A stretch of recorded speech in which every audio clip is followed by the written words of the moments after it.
All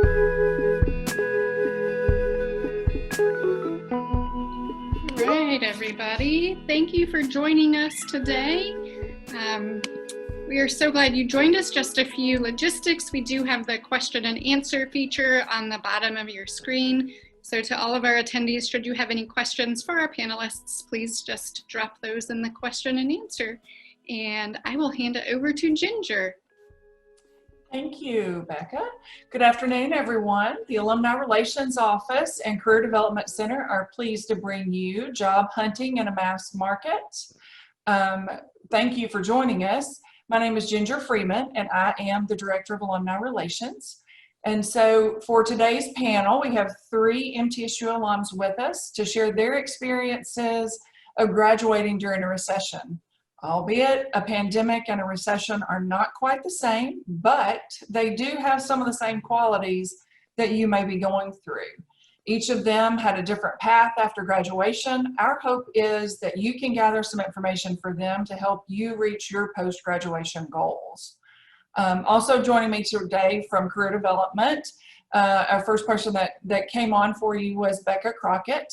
And Becca works with our employers as they are reaching out to career development, and she helps to ensure that we have a great number of companies recruiting on campus and that they represent diverse industries as they come to recruit our graduates. She will be helping with the questions and the Q&A and answering any career-related questions that may come up as well. And then we also have Kathy Irons, and Kathy works with our students as they are making career goals and starting the job search. So she works directly with the students as they are starting that process, and she will be our moderator today. Now for our panelists, you saw a scroll at the beginning, but I'm excited to introduce from Nashville, Carnell Elliott, and he's a class of 2007. And from Brooklyn, New York, Megan Ryan, class of 2008. And from Nashville, Rachel Gutman, class of 2009. So we've got a good range here. So I want to thank them for being here and taking time out of their day and their work day to be with us and to share with you. They will have a little bit more time here in just a minute to tell you about their story. So I'm not going to steal their thunder and tell you more about them. I'm going to let them do that. So again, thank you for joining us, and I'm going to turn it over to Kathy. Great. Thanks so much, Ginger, and thank you everyone for being here today. Would love to get started by having our alumni tell a little bit about yourself, your story, if you will. About 3 to 5 minutes each, and if it's okay, we'll go in alphabetical order, starting with Carnell. All right, thank you so much, Kathy. And I just realized that you all can partially see a Captain America stand up in the background. That's wildly unprofessional. I did not realize that you're gonna be able to see that, but we're gonna move on. Seriously, thanks for having me, guys. A little bit about me. I came to Middle Tennessee by way of Louisville, Kentucky back in 2002. Came kind of on a whim. I had some friends that were going to MTSU and ended up falling in love with not just the school, but the city and Middle Tennessee in general.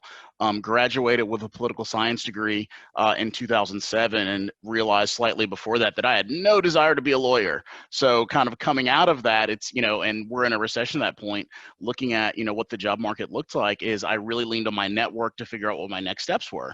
And I was lucky enough to get a job at Dell Technologies, then Dell Inc., where I had a 13-year career that I just recently ended. And if I could tell you anything else is go into everything with an open mind. I would say that's probably been my biggest asset thus far, is having a good network and going with an open mind. And also kind of get over yourself because the job that you're going to have when you first get out of school is probably not going to be the job that you end with, especially if you do it well. And along the way, treat people nice and don't be a jerk to people because you never know, in all seriousness, you never know who's going to be on the other side of an interview table. I ended up getting my first coaching job, which put me on the path to leadership by a guy I'd only met about 3 or 4 times. And after the interview, when he offered me the job, and he's still one of my best friends and mentors, Luke Franks, I asked him, why did you hire me? I am positive I'm not qualified for this job. Just 1000%. But he told me, you've always been good to everyone you've been around. You work hard, you do your job, and every interaction that you have is an interview. And no matter what, that's one thing that I've stuck with my entire career, and also what I try to mentor people on. So whether you're passing someone in the elevator, you're out to dinner, you see someone on the street, or you're in a meeting, treat that like that person. One, treat them with the respect that you would want, but then two, treat them like they could interview in 5 years. Because trust me, it's happened to me a couple times, and in reverse. So that's a little bit about me. Personal note, married, met my wife at MTSU, Tiffany, who's way better at me and should probably be here, way better than me, should probably be here instead of me. And then we have a couple kids living here in Mount Juliet. So that's me. And like I said, super happy to be here, and happy to be with all the other panelists. Thank you so much, Carnell. Appreciate that. And Megan, will you tell us about your story? Yeah, so I'm originally from Maryland. I went to MTSU to study recording industry, music business. I was saying before, it was the only school I've looked at, the only school I applied to, so definitely knew what I wanted to do there. When I graduated from MTSU, 2008, we all know what that was like. Wrote it out as long as I could, looking for jobs in the music business, and then ended up going back home to DC, at which time I decided that I wanted to go to grad school. And so I went to grad school at the University of South Carolina, studied sport and entertainment management, which opened some additional doors. I did an internship in concert production, so kind of got back into the space, and then took my first job in New York City at Tough Mudder, which is an obstacle mud run company, which, to Carnell's point, you never know. But my side of that is I applied through job board, which I know people say doesn't get you a job, but the flip side of that is try anything and everything you can. And so worked at Tough Mudder for a few years, and then wanted to go freelance. So back to the relationship side of things. Leveraged a lot of those to work at different events, music festivals, Super Bowl, US Open, and continue to kind of progress my career in the sports and entertainment events industry. After that, I took a year-long contract in the Pan American Games, which came from a relationship from a festival I worked early on, and then ended up working at Major League Soccer for 3 years in their events department, putting on public-facing events, which also came from a job board as well. And then I left there over 2 years ago, and am now the director of events at DRL, which is a global professional drone racing property, and lead the event operations team here at DRL. And happy to be here. I think anytime you get a chance to talk to people and give whatever advice you can give, I love to do that, especially after having, a great 4 years at MTSU. I currently live in Brooklyn, New York, and have been here for 10 years now. Great. Thanks so much for sharing with us, Megan. Of course. Great story.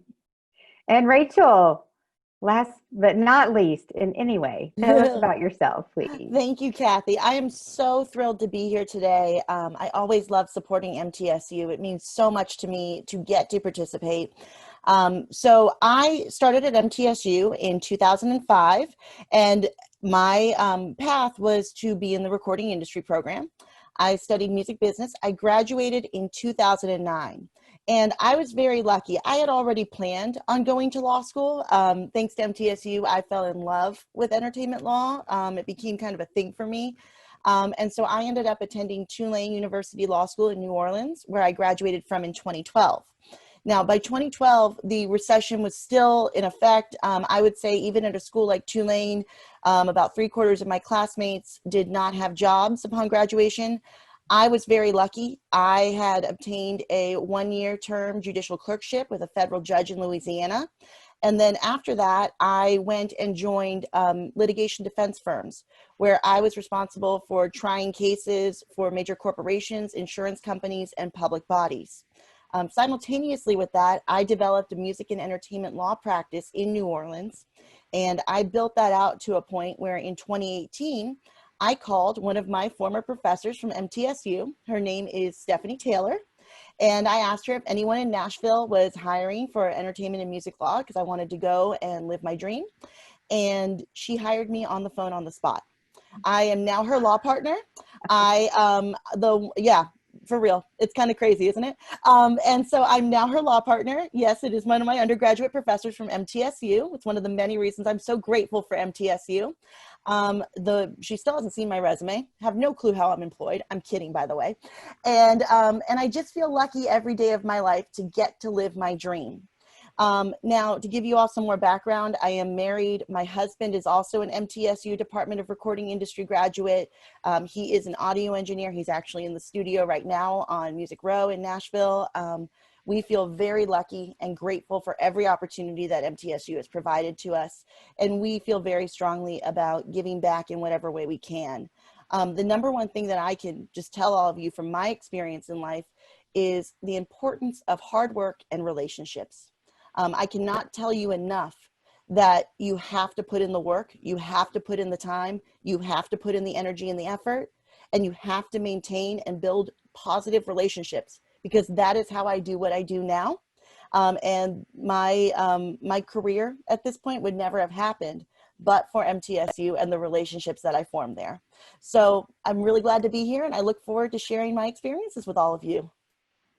Oh, thank you. That is fantastic. Well, we'd love to get started with some questions, and I will ask a couple questions and then pause and see if Becca's had any come in through our Q&A. I think to begin with, just let us know when is it that you realized your professional plans needed to adjust or change based on when you were graduating? I can start. Thanks, Becca. My immediate notification of that was when my lease in Murfreesboro was almost up. I'd given myself that time to try to find a job locally in Nashville.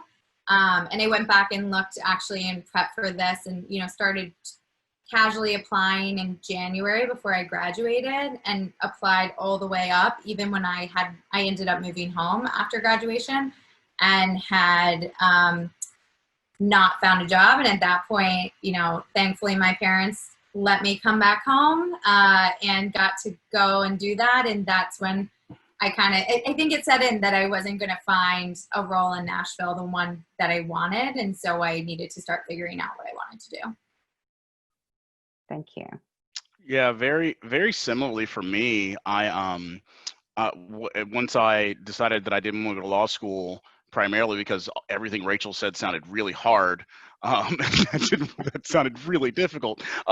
No, I had worked all through school, serving, bartending, waiting tables, all those things. And I was in line to probably take over a local restaurant. And I kind of hit that wall to where I thought about, do I really want to do this? And then I realized, well, if I don't really want to do this, let me go find something that I could potentially be good at and has a potential career, right? And that's what I mean by kind of getting over yourself a little bit and taking where you're going to get good experience, get good skills, build out a network. And once I kind of made that decision and I utilized my network, it's when I was able to get on at Dell, which legitimately, and I take this from what Rachel said, and same thing with Megan, is legitimately kind of change your life because the opportunities that you're afforded. So it's just being able to pivot. And you know, we're told from the time that we're 5 years old, you know, what do you want to be when we grow up? And you think you have to have an answer. By the way, guys, still figuring that out. No idea. So still kind of working through that. You just, you know, it hit me that I needed to be flexible. And I wanted to provide the type of life for my then girlfriend, now wife, and now mother of my children that was going to be fruitful. And where was I going to do that? And I had to be able to just be flexible. It's kind of when I made that decision. That makes a lot of sense. I do want to say this, Carnell, I will tell you, law school is definitely a difficult path. And I want to say that for everyone here, it's a lot of work. Yeah. But I will also say that every career field that you go into has its own struggles, its own challenges, its own difficulties. And so every one of us has to work hard in our own way to succeed. So certainly, you know, we all have our journey. For me, I really figured out, I had known I wanted to be an entertainment and music attorney probably spring 2007 when I took copyright law at MTSU.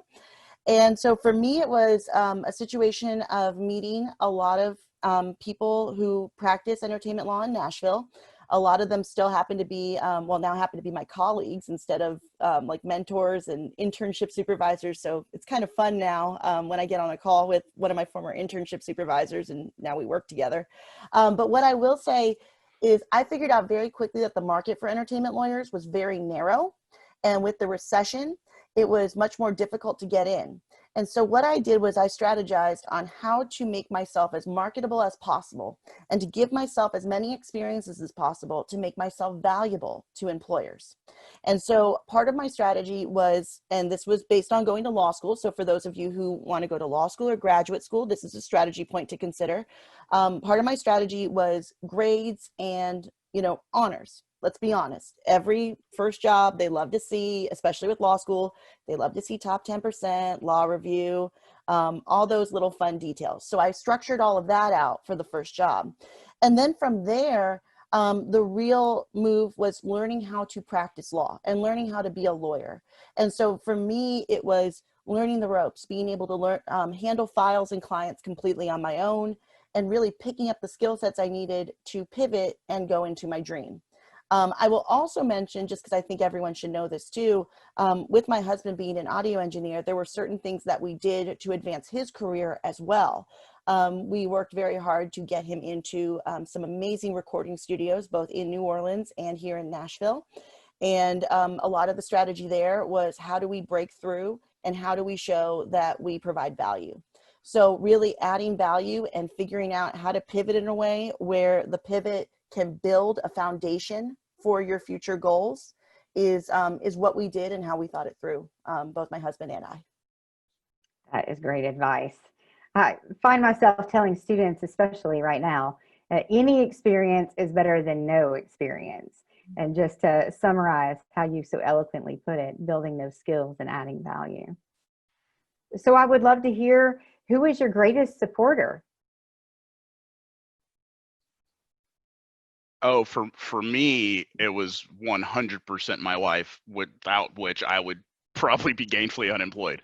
And I say that jokingly, but it's important to find people who motivate you, and then that goes back to your network. But having someone that kind of supports you and believes in you, and that you want to go be more effective for. And I also had a slew of professors that were very adamant around, here's a variety of jobs that you can go do. Because I wasn't as clearly as defined as what Rachel wanted to do. I think Megan had a good idea of the world she wanted to work in. I knew that I enjoyed talking to people. I enjoyed a social environment. I loved making money. Like, I loved those things.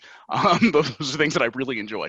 And I love the social aspect of just kind of life in general. So I had professors kind of directing me more towards the sales and marketing, which I had never thought about, because early on, your sales is never discussed as a career path.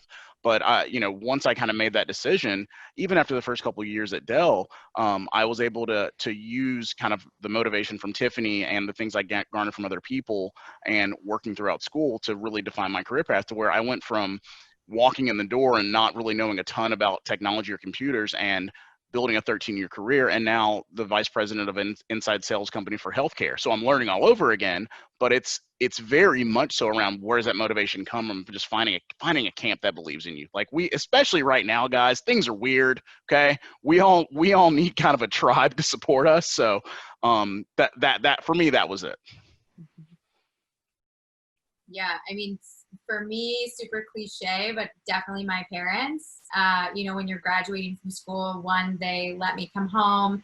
Two, again, going through my email box from 2008, all the forwards of jobs and resume review, and my sister's looking over stuff. And so that was definitely a big support for me. And I think then continuing throughout your career, the many times you pivot or the different roles you find, Carnell touched on it earlier, but how important it is to build the relationships with the people around you. And I think all of us have had this lead to the next step in our career. And I think that often is really hard to think about when you are just graduating from college, because you're saying, what relationships do I have? But as you continue to, participate in different activities, grow that network, which is really just a fancy way of saying your friends and people who support you. Yep. If you build those relationships at the end of the day, that is what will continue your career rolling as it goes, because you can always reach back out to those people. Those people can give you advice on applying to a new job or taking a different step in the industry you're in. And I found that all the way from my first job at Tough Mudder, still some of my closest friends, and down the line and where I am now, more than two people who worked at Tough Mudder with me lead this company. So you know, you never know where that is going to get you. And I think it has to be genuine though. Don't just do it for the sake of doing it. Do it with the right people, people who you want to be around, and people in an industry you're interested in, because they're going to be able to help you guide yourself in the right direction into the next steps. Right. Rachel, is there anything you want to add? Well, I just want to say, first of all, Megan, I love your point about the relationships being genuine. I so strongly agree with that. You know, when networking, and especially for all of us in Nashville, you know, MTSU is in Murfreesboro. It's right outside of Nashville. And really the foundation of this region and of this area, what a lot of people believe in is building personal relationships. And those relationships are what are going to help you build and grow. You know, I'm so lucky I get to reflect both Carnell and Megan by saying that both my husband and my parents were huge in the really trying times of working to build out a career and to reach, you know, my goals of working in entertainment and music full time as an attorney. But the relationships I built with the faculty at MTSU, clearly, my now law partner, who was so kind back in the day to set me up with my first entertainment law internships and set me up with her friends, but even the relationships I made with other students at MTSU. I have a number of friends from MTSU who still work in the music industry and to this day are like my sisters and brothers. And I'm so grateful for them. And I'm so grateful that I was able to build those relationships and maintain them authentically and truly from my heart, and have that give and take and be able to support each other, especially in times like this.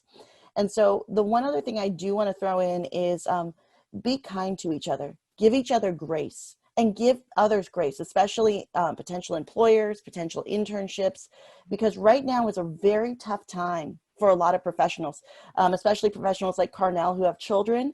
You know, I have 4 dogs. I can't imagine having a child right now. My law partner has 2 young children, and I feel for everyone who is raising, you know, young members of our community to be future leaders. It is a tough place to be in. And so please give everyone grace and know that they do not have a lot of control over what's going on in their lives. They can only do the best they can. And your respect and your kindness go a long way. Hey, Thank you. Kathy. Hey, Yes, Kathy, can I sir. comment on something Rachel said? Because it's a Please. really, really good point on the be kind piece, because it's the easiest thing in the world to do. It's the thing that people most often mess up. And if you look at Nashville, Middle Tennessee, and really our region in general, Nashville is kind of one of those places where you can always get a cup of coffee with somebody. You can always go grab a drink with somebody. They will allow you to do that. But if it's not genuine, to Megan's point, it will come through. Right, it will come through, and I've seen it happen. I've seen professionals torpedo their careers because they're trying to play a game as opposed to make a genuine connection. So that's one. The second part is, while you're still in school, and this goes back to what Megan said around a fancy way of saying your network is your friends, is while you're in school, do something. Do something besides go to class, right? Do something besides go to class, go to your apartment, go to your dorm. And I say that because that's how you're going to go make genuine, meaningful relationships. And by the way, that doesn't change when you get into corporate America. I tell new hires that come to our business every single day, you can come here and spend 40 hours a week and go home, and I'm happy to let you do that. But it's probably going to be terrible. Like, you're probably eventually not going to love it. But we have all these wonderful things, whether it's employee resource groups, diversity and inclusion initiatives, things to go help different communities. All that will do, it will enrich your experience, but it will also make you more marketable. And that's what employers now are looking for more than anything else. Can you go operate in a diverse environment? Can you pivot when things are hard? And you only gather that through experience. So if I can employ you to do nothing else, just go do stuff. Just go do stuff while you're in school. So That's great.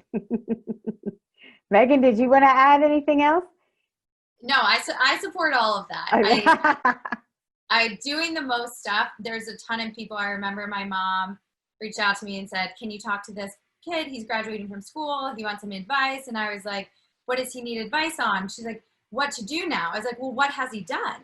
And she's like, nothing. And I was like, okay, well, you got to start before you're out of school doing something. So I think that's 100% on the mark, and it continues. It's reaching out to people, having those relationships, and you know, we're all living through this together. This is a professional kind of boot camp for everyone of what we're all going through. So like even leaning on people, you know, we're in a different stage, but it's the same thing for people who are graduating looking for jobs. The struggle is the same. And so finding some type of support around you is super important day to day.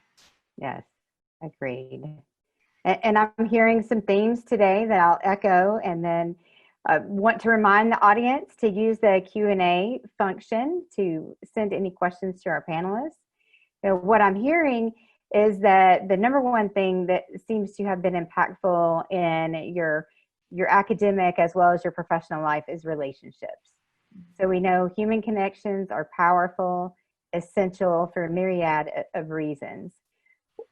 Aside from doing something, growing those relationships, leaning on your loved ones, what is a piece of advice that you wish someone had given you while you were still in school?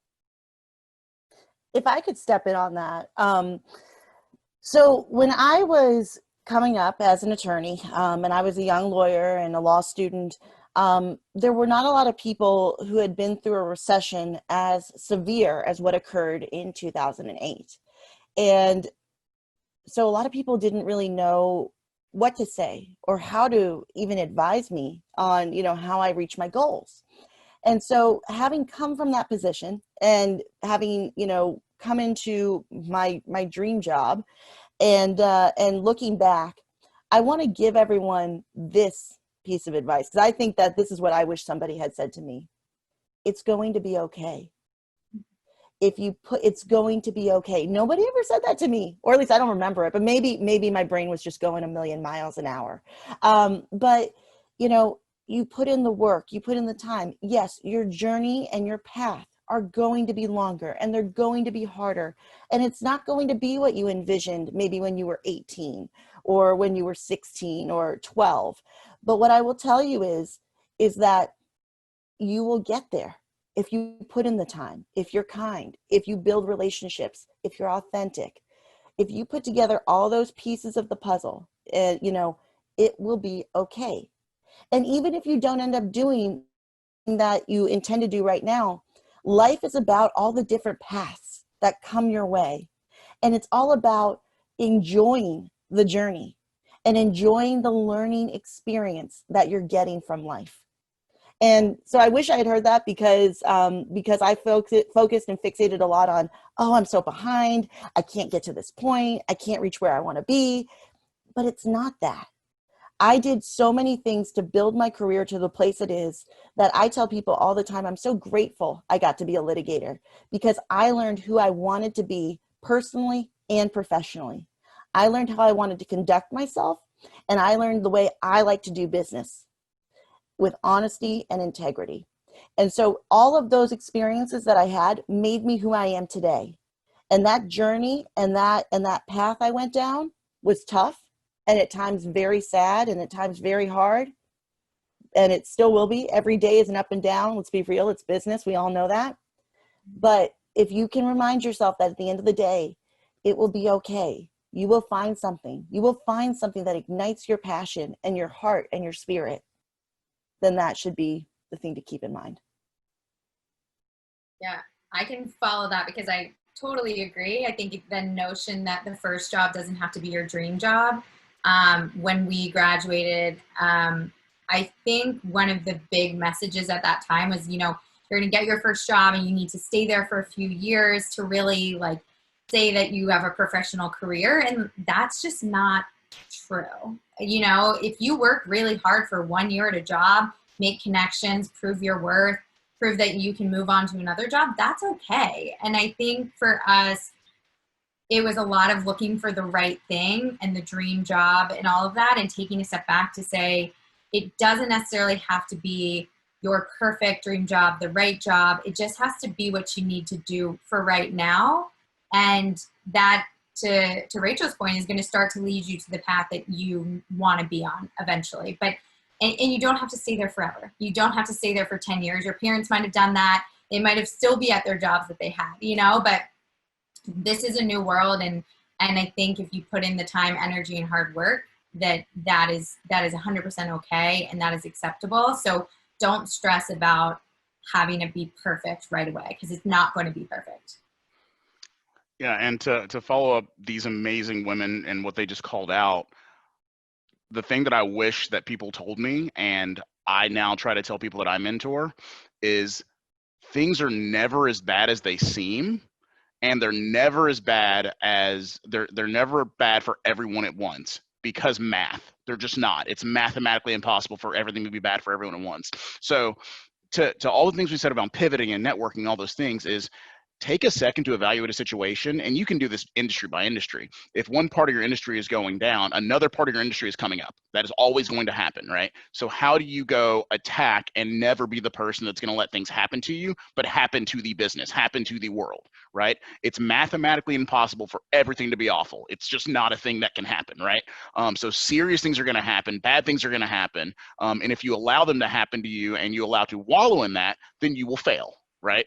But I wish someone had told me so early on that, you know, when things are raining down on you, that's just an opportunity to go do something else in a more effective manner. To Megan's point, that may mean you're not going to stay at the same job for 15 years. That may mean you see an opportunity and you're going to go jump at it. But you have the right network, you work your butt off, and now you have the ability to go do it. But yeah, especially today, I think we have to be really passionate about positivity, because it's super easy to be like, the world's on fire, right? It's very easy to do that right now. And there's a lot that we got to go fix. There's a lot we got to go get better at, and we need to be better in general.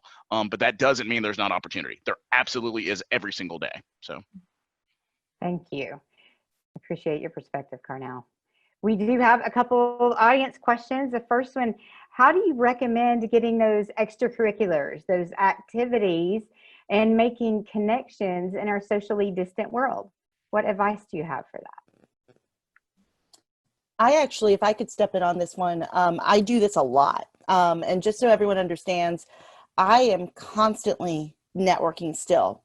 What I have done is I have set up a system for myself of Zoom meetings. I probably take, I'm gonna be really honest with you guys. I'm sorry if this sounds crazy. I probably take about 7 to 10 a week.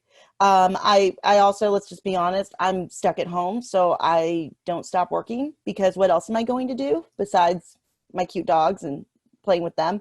But I've used this opportunity to build out different methods of networking. So the first one I've done is I've set up a number of Zoom meetings with people. The second thing that I've done, though, is I've obtained a Zoom account so that I can do group networking events. So what I do is, a friend of mine and I teamed up, and we created a series of networking events for the music industry in Nashville. We call them virtual Red Door hangs, named after Red Door in Midtown. It's a bar. Yeah, sorry guys, just the truth. And basically the way that Very familiar. I was gonna say, I kind of figured, everyone who's been out and about knows Red Door. And if you're over 21, once things get better, check it out. It's kind of a dirty bar, but we're Tennessee. We all know dirty bars here. So anyways, I'm keeping it real. But what I would say is, we created these events and we run them about 2 to 3 times a week, he and I. And what we do is each of us invite our networks to sign up to come to these events. And we've gotten to the point, we've done these since, we've partnered on these since June. He started them in May and then asked me to join him in June. And so what we've done, we've built it to the point where my partner on these events is now getting calls from New York and LA, for real, from people he's never met in his life, who have heard about these events and who want in on them. And so what we're doing is we're building out networking by taking our relationships and our connections and putting them together, and then letting them branch out from there. So we've created a bit of an organic networking process, and we've used this really successfully over the last few months, and probably will continue it indefinitely. But that would be what I would recommend to all of you. Find ways to bring your networks together.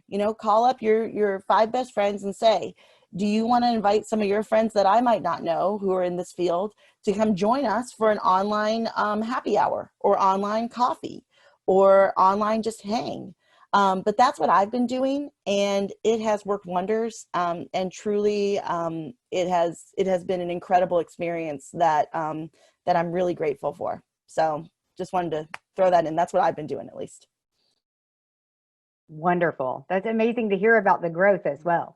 Yeah, Rachel, that's awesome, by the way. And I think that aligns to kind of what I was thinking about earlier is, like I said, it's an easy place to get a cup of coffee or a drink with somebody, but now people are more apt to accept your meetings because they literally have no excuse. There's nothing they can say to you. They're like, oh, I got to drive around. No, it's fine, right? So I would say be proactive and be engaging, but something that Rachel said stuck out to me, and this is something I've tried to do, is when you do get those invites, have a point of view and have something to offer. Right? Don't just be a fly on the wall. Be someone that sticks out, because it's really easy when we're in these fish bowls of Zoom or Teams or whatever, just to be someone that's, that's an observer. Have a point of view so that way you're remembered, and that is how you will start to really build that network and that friend base. That's, once this is, and I'm not even going to say once this is all over, because I think we've actually now transitioned to a fully virtual world to where we stopped convincing ourselves that we have to be in offices anyway, right? So as adept you can get at this, the better, but always have a point of view, always have something to offer, right? Don't just be someone that's sucking up information without being reciprocal. That's a big deal.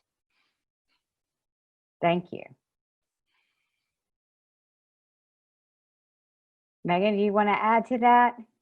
I was just going to say, I think extracurriculars, I can't imagine what it's like to be in school right now, because, there are some great things that you're able to do with the community around you and all of that. But it could be as simple as starting a book club, right? And that starts to get other people involved, or doing a trivia night virtual. And it doesn't have to be anything that is incredibly over the top or even super career specific. It's just to the point that we've been saying, is building these relationships, people who are like-minded, people who have similar interests as you, and using those to become something bigger. And then maybe when people are back in person together, that continues, or you take over a bar and lead a trivia, whatever. There's a million things how that can transpire. But I think it doesn't always have to be something that is super, Rachel has taken initiative, and that is amazing and that is great. But it can start as something as simple as, hey, I'm reading this book. Who wants to read it with me? And let's talk about it later. So that's the only thing I would add to that. Yeah, Megan, that's such a good point. Like, this sounds so ridiculously, I'm going to make this sound really simple, but I do this with my team, right? So my organization that I lead is I'll just Google stuff to do virtually for everyone to have fun, right? Just Google that. Like, it's very simple. Yeah. And you'll find 100 billion ideas, because the internet. So you will find that there's people who are asking that same question, and they just want to hang out. Like, they just want to hang out. So just think about that. Yeah. And to throw in one more thing, because I definitely love Megan and Carnell, what you're saying. It's so on point. One of the things right now is, I said earlier, we don't know what people are going through. This is a stressful time, and you're allowed to feel overwhelmed, and you're allowed to, to confront and deal with those feelings. Don't feel pressure to do things that aren't good for your mental or physical health. Take care of that first. If you need to keep, if you want to keep it simple, of course, yes, book clubs, fabulous. Trivia nights, fabulous. Do what works for you, and do it in a way that works for you. Yes, that's excellent. Thank you. Well, and this, Rachel, this one's probably geared more toward your area of expertise. Our next audience question, who will connect you with this person after the webinar. It says, what advice do you have for breaking into your industry, specifically entertainment and music, when many parts of the industry are essentially shut down? And then would love to get Megan's perspective for events, and then Carnell. Yeah. So first of all, I just want to give a shout out. This individual who submitted this question is actually someone I already know as a student. I have been very lucky to be in contact with some amazing student organizations, including, just because I know they would love the shout out, and they were so kind to me to post about this event last night. Omega Delta Psi, the recording industry professional fraternity, of which I was a part back during my time at MTSU. And that really was the basis for me meeting my husband and a number of my best friends in this industry, in the music industry. So my advice regarding connecting with people is this. If you want to go into a certain field in the music industry, please find people that you want to meet and reach out to them. Music industry people are pretty cool most of the time. Some people can be a little bit tough, but also know this, that some of them are really busy and some of them are pretty dead. For example, My business right now is insanity. Being a lawyer right now is a crazy, crazy thing to be. I happen to love it, but most people ask me how I'm doing it every day. I just have a lot of fun.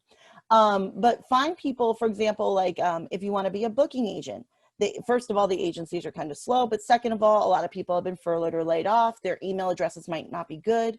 Reach out and, I mean, for those, I'm happy to say, if I know someone or not, and if I know that they're still employed or not, because that's kind of a day-to-day issue in this business, sadly. In terms of building out right now, what I've been doing with a number of people that I meet is I've been helping them try to figure out what they can do with their talents right now. For example, I met a young lady through one of my mentees from New Orleans who had moved to Nashville and who wanted to get into sponsorships. And my thought process was that's probably going to be hard right now. Sponsorships usually are great for touring, but we're not on the road. The big money's not coming. What do we do? And so I thought of one of my clients who is honestly a genius brander for himself. And I thought to myself, and I said, why don't I connect this young person who's looking for opportunities with this client of mine who does everything for himself and builds out an incredible brand and business. And let's have them work together and see if we can expand his business and give her the traction she needs so that when things open back up, she can go and apply for jobs using that experience. So I'm getting creative. And I'm just thinking through what I can do to help people find opportunities. But it's tough out there. Okay. I want to acknowledge that it's going to be tough out there. But if you want to connect with people, keep reaching out, reach out for a Zoom coffee, 30 minutes even, because they don't have to travel to you now. Ask for 30 minutes of someone's time. Most people will do it, especially in the music industry. That's great. Reassuring to hear, for sure. Anything else, Megan or Carnell, you guys want to add specifically? Yeah, I can jump in here. I think the events world is definitely one that has dramatically changed and shifted and shut down and reopened and all of that. I would say right now, the best things you can do is educate yourself on what that new normal is. So we've seen every single event go virtual to some extent, right? And that is a whole nother skill set that if you're used to doing traditional event management, event production, that is something that is new. Everyone is offering free trainings right now, free webinars. There is so many things going on. So take advantage of that while you have the time, because once you have a job, you will have less time. And I think looking at an industry, I forget who said this, I think Carnell, you said this earlier, yes, physical events have definitely gone away to some extent, but the amount of virtual events out there right now are mind-boggling. And we know that this combination of virtual and real is going to continue for the rest of the industry. So how do you get in on kind of this new piece that people maybe don't have as much experience in, or it's a little newer to people? And if you can figure that out, I think that will give you a really good stepping point when things start to kind of open back up and start again, knowing that you have cultivated the skill set by building on kind of these new normals that we're seeing, at least in the industry that I'm in. Yeah, something to add on to that. So I mentioned my wife, so she's a wedding and event planner, and her business is obviously, in her words, not mine, like the least essential of essential businesses that can exist right now. But it's an events-based business, like Megan called out. So what you will find with people in that industry, if they're still able to sustain, they're willing to give a lot of free information and free advice, like Megan called out with webinars and things like that. So for instance, her intern yesterday, she couldn't go show her how to go do a flower arrangement like she would typically show her. So she showed her how she actually works in her business and showed her the QuickBooks methodology and how she does her taxes and those types of things. So still reach out to these people, because a lot of these people, especially in the events industry, are so passionate. They're going to figure out a way to make it through, right? And a lot of them are working in their business, on their business instead of in their business right now. And they're looking for help, and they're looking to kind of help other people learn that as well. So just reach out, ask questions, and be open to probably doing some work for free. So that's wonderful. Looks like Becca has got a question that came in, or two, if Becca wants to jump in. Yeah. So the question is, in the off chance you meet someone in public during this COVID environment, since we can't shake hands, grab a cup of coffee, how do you stand out? How does somebody stand out?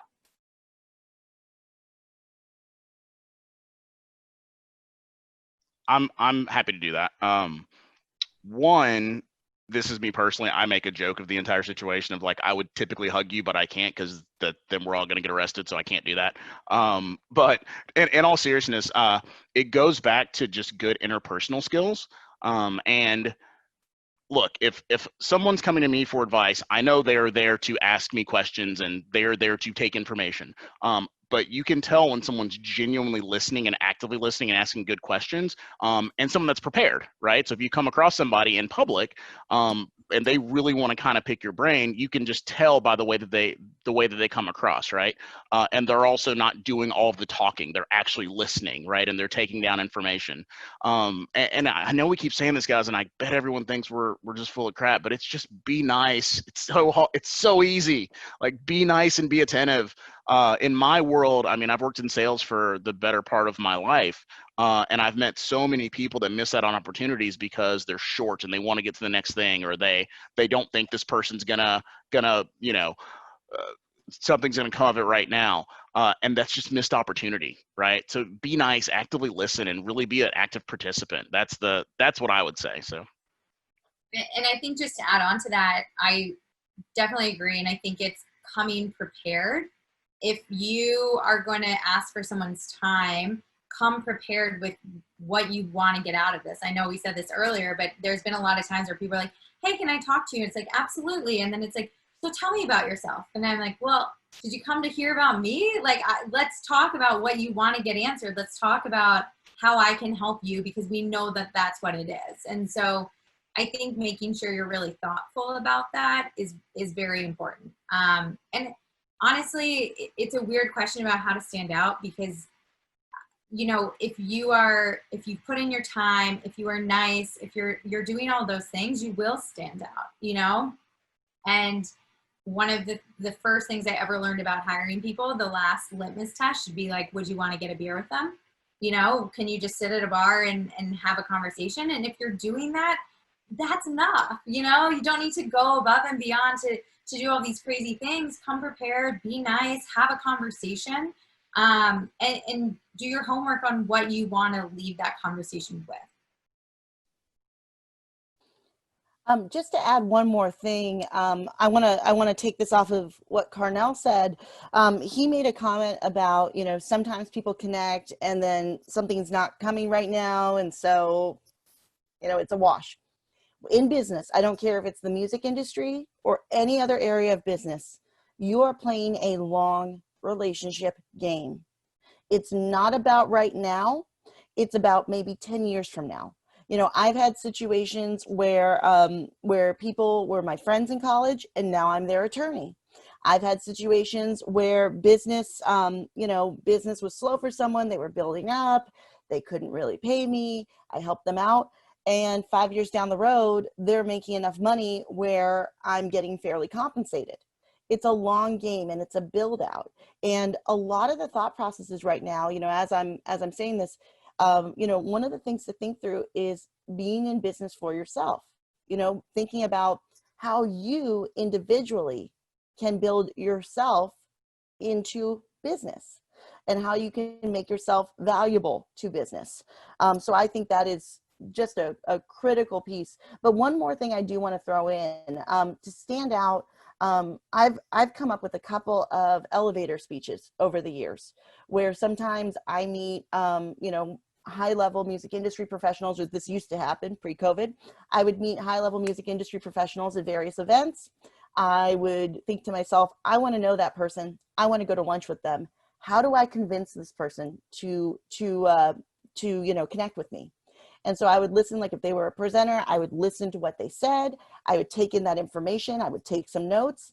And then I would come up, and some of this, mind you, is from being used to doing this in court, but I would come up with essentially an elevator speech where I could pitch myself in 20 seconds to them. And I've done this before and gotten lunches from it. And so that's one of the methods that you should probably think through, is how can you connect with people and get them interested in you based on who they are? That's amazing. Can I be the old guy that's like, get off my lawn real quick? Totally. So, and again, remember, I have a Captain America thing in the background, so just take that in context. When you are lucky enough to meet someone in person, you're trying to make that connection, depending on the industry that you want to go into, look the part. And I don't, and trust me, this is from somebody who, I've done interviews in full suits. I've done interviews in t-shirts, but you got to know the audience and you got to know what you're going for. And that has nothing to do with you personally. It's about me evaluating, can you read a room well enough to know what you should do, how you should be presenting yourself. It's remarkably important. It's from everywhere, from your personal grooming, what you're wearing, to how you sit up straight in a chair. All those things matter. So don't take those for granted, especially if you are in a semi-social situation to where you may or may not be at Red Door and having a professional mixer while having something that's mixed. Like, just think about those things, because people like me and Rachel and Megan, who we hire people and we evaluate people like for a living, it's literally what we do. We're always making mental notes around, how did you handle that situation? And you only have one chance to make an impression, and it's really hard to kind of get past it. So just look the part. And I can't believe that I am now the person telling people that. And Megan's laughing because she knew me in college. So she's laughing. But that is remarkably important, guys. And if you, candidly, now that I'm thinking about this, earlier Kathy's question, something I wish people told me earlier in the process is, I wish someone told me that, because that's just wildly important. So First impressions matter, for sure. Thank you. Well, we are closing in on our last few minutes, and it looks like we do not have any more audience questions, so I'd like to end with this one. What was the most valuable or impactful resource you used as you were preparing for graduation or during job search? Is there, aside from the internet, is there one resource you can speak to specifically that was really impactful for you? I'll go. For me, it was, and I feel like I'm a broken record at this point, but personal relationships. That's how everything that has happened in my career has been personal relationships. Every single step of the way, without a doubt. From friends I made in undergrad, to friends I made in law school, to people they introduced me to, and that their families introduced me to. It was building true friendships with people. I can't stress that enough to all of you. And let me just say, a lot of people in the music industry hear about building relationships, like that's such a critical thing. It is so critical in every area of business. I don't care if it's the music industry, if you're selling computers, or if you're making widgets. Relationships are so important. And that was a big experience I had when I was a litigator. I used a lot of those skills and techniques to connect with the insurance adjusters. And that's how I started building out files getting sent to me. That's how you build everything out. So always keep that in mind. Your relationships are your most valuable asset in every situation. And maybe not a resource, but a process, I think, is making sure that you are tracking the conversations you're having, staying up to date on jobs in the industry that you want to be in, and having a really thoughtful process to what that looks like. There's a lot of times that, people offer for a coffee or a call or whatever it is. And, maybe you get busy and you don't respond, or maybe someone does it and you don't send a thank you note.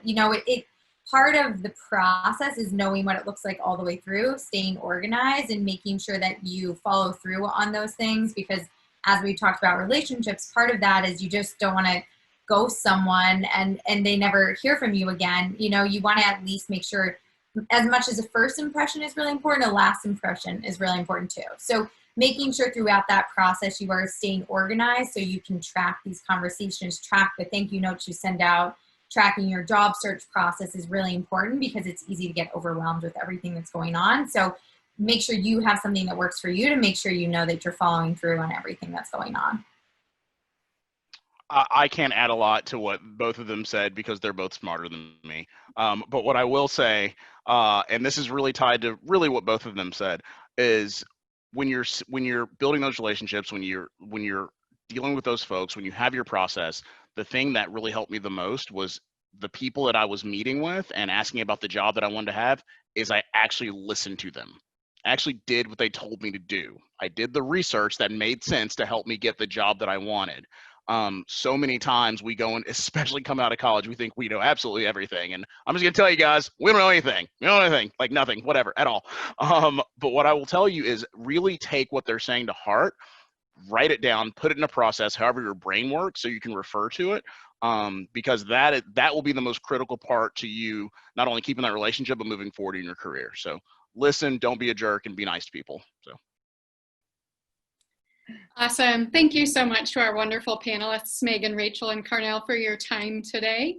And attendees, thank you for stopping in. If you're wondering, this has been recorded and will be posted both on the Career Development Center website, all this great advice for our students and alumni to look at. Thank you again, everybody, for your time today. Have a good day.